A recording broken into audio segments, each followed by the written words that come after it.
ወጣቱ አለቀ ወጣቱ አለቀ ለማን አቤት ይባላል። ከ5 ሰዓት በፊት የመጨረሻ ቀን ነው ብሎ ፖስት አድርጎ ፌስቡኩ ላይ ራሱን አጠፋ ወንድማችን ማለት ነው። እና በእናታችሁ ለዛች ምስኪን እናት አባታችሁ ለዛች በቃ ሳትበላ ላሳደገች መቼስ ያለ እናት የተፈጠረ ሰው አለ?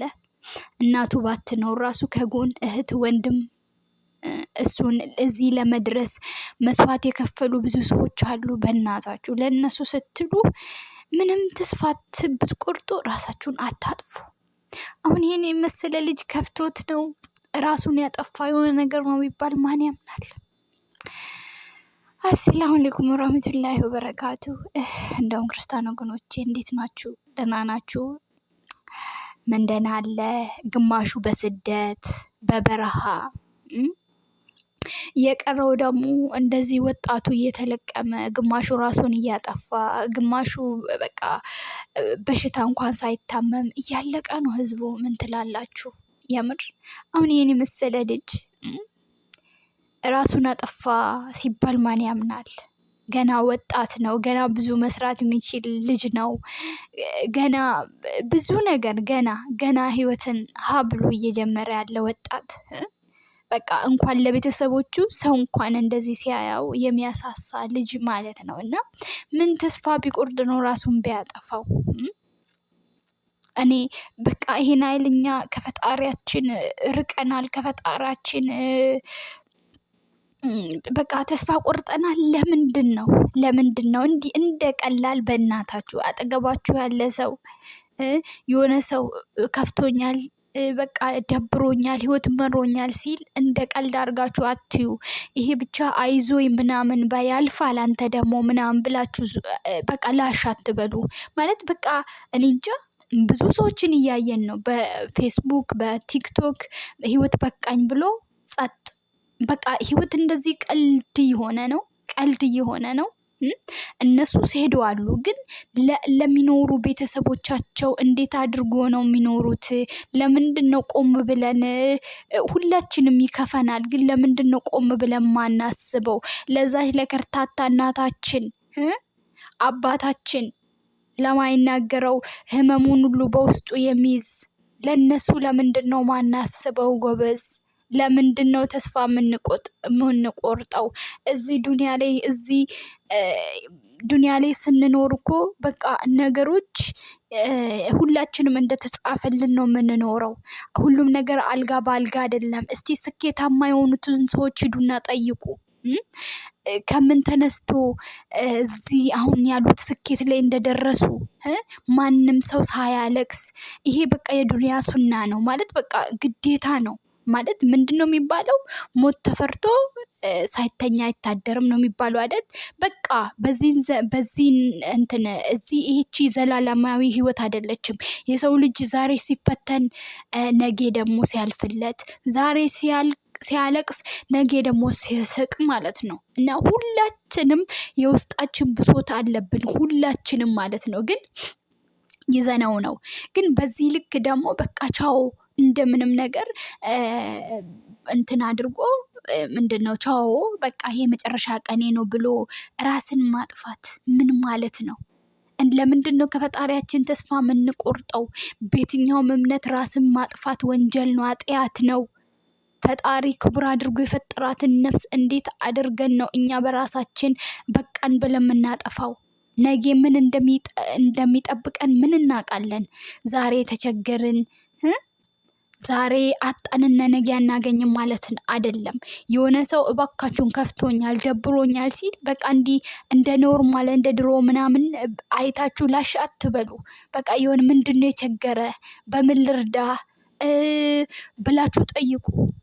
የሆነ ሰው መርዳት ባትችሉ ራሱ አብሽር ያልፋል፣ እንደዚህ ነው ከጎን ነኝ ምናምን ብትሉ ያ ሰው ትንሽ በቃ የሆነ ሰው አለኝ እንዴ ብሎ ሊል ይችላል። እባካችሁን አሁን እንደዚህ በአካል ስታዩት ቆንጆ ነው፣ ቁመናው ያምራል፣ ሰውነቱ ያምራል። በቃ የከፋው አይመስለውም አይደል?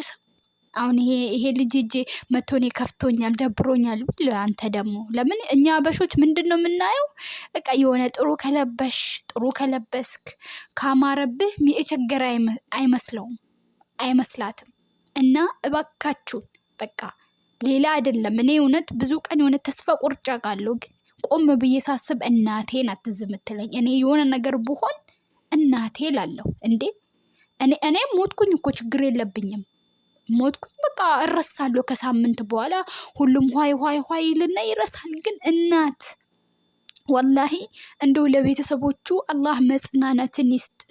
እንደዚህ በድንገተኛ ለሚሞቱት በተለይ እንደዚህ ራሳቸውን በቃኝ ይህች ህይወት ብሎ ራሳቸውን መስዋዕት ለሚያደርጉ ሰዎች በጣም ከባድ ነው። ለቤተሰብ የእግር እሳት ነው። ለቤተሰብ እንኳን በቀናቸው ራሱ ማለት ነው የሆነ በቀናቸው ራሱ ልጆቻቸው ታሞ ሲሞቱ እንዴት ነው የሚሉት? በቃ ከፈጣሪ ጋር እንዴት ነው የሚጣሉት? ገና ልዩ የደረሰልኝ እፎይ ስትል እናት በማረፊያዋ ሰዓት ለምን ወላሂ በጣም ግን ያሳዝናል። እኔ ወላሂ እንደው አላህ ሱብሃነሁ ወተዓላ እንደው አገራችንን ሰላም ያደርግልን። የኑሮ ውድነቱ ነው ሰውን እንዴት ተስፋ ያስቆረጠ ያለው? ስራ ማጣት ነው ወይስ ምንድን ነው? በዚህ ጋር በጦርነቱ በዚህ ጋር ደግሞ በባህር የሚመጡት እንደዚህ ልክ እንደ ቆሎ የተረፈረፉ አገር ውስጥ ያሉት እንደዚህ እና በጣም ነው የሚያሳዝነው። የምር በጣም ነው የሚያሳዝነው። እባካችሁን ቆም ብለን እኔ እንጃ ቆም ብለን በቃ እንደው ከጎናችን ላሉ ሰዎች ራሳችንን መስዋዕት ማድረግ ስንፈልግ አጠገባችን ላይ ያለውን ሰው እኔ ብሄድ እስቲ አንድ ጊዜ ቆም ብለን ማለት ነው እኔ ብሄድ እንዴት ይሆናል ያ ሰው? በተለይ እናት የምር ምን ይገልጻታል? እናት ማለት ነው እንዴት ነው የምትሆነው? ካወዲ ልጇን አታ ደረሰልኝ ልጄ ስትል እንደው ተስፋ አትቁረጡ ያ ማሸረ ሸባብ። የምር እንደው ለቤተሰቦቹ ለሞላው ጓደኞቹ በሙሉ አላህ መጽናናትን ይስጥ። ወንድማችን መቼስ ሄዷል አይመለስም። ግን ሌሎቻችሁ በእናታችሁ ራሳችሁን ማጥፋት ስትፈልጉ እባካችሁን ቆም ብላችሁ ለቤተሰባችሁ አስቡ። በቃ እንጃ እቺ ህይወት እኮ በቃ 99 ናት። መቼ ሞልታ አታውቅም። ስታገኝ፣ ስታጣ፣ ስትከፋ፣ ስታለቅስ እንደዚህ እያልክ ነው ዱንያን የምትሰናበታት። የዛን ቀን መሞቻ ቀን ሲመጣ ግን የለም በቃ እዚህ ዱንያ ላይ እኔ ሰላም ሆኜ በቃ ምንም ሳልቸገር ምንም ሳልሆን እኖራለሁ ማለት ዘበት ነው። ለምን ሀብታሙን ብትጠይቅ እሱ ጋም ችግር አለ፣ ወይ የጤና ችግር አለ፣ ወይ ደግሞ የማይመቻች ነገር አለ። በቃ በዚህ ምድር ላይ ማንም ሰው ተመችቶት በቃ የሚኖር ሰው የለም። የምታዩት ሁሉ ሀብታሙ ብትሉ ድሃው ብትሉ ሁሉም በየራሱ ፈጣሪ የሆነ የሰጠው ነገር አለ፣ ሁሉም ሰው ማለት ነው። ግን ያም ፈተና ደግሞ እኛ የምንወጣ ያድርገን። ግን በዛ ፈተና ደግሞ ይቀጥላል አይደለም? በዛ ፈተና አይቀጥልም፣ ነገ ሌላ ቀን ነው። ግን ያችን ፈተና ደግሞ ለመውጣት ትዕግስት ያስፈልጋል። ትዕግስት ይኑራችሁ፣ ሰብር ይኑራችሁ። ከፈጣሪያችሁ ጋር በደንብ አድርጋችሁ ተጣመሩ። ሁሉንም ነገር ለፈጣሪያችሁ ንገሩ። እንደዚህ ቶሎ ተስፋ አትቁረጡ። የምር ከባድ ነው። እባካችሁ ለእናት ለአባታችሁ፣ ለዘመዳችሁ፣ አጠገባችሁ ላለ ሰዎች አስቡ ነው ምለው። በጣም ነው ልብ የተሰበረው የምር። እኔ ራሱ እስከማቆም ብዙ እንደዚህ ፖስት ያደረጉ በቃ ቻው ህይወት በቃኝ፣ ኧረ ብስሚላ እንዲህ እንደቀላሉ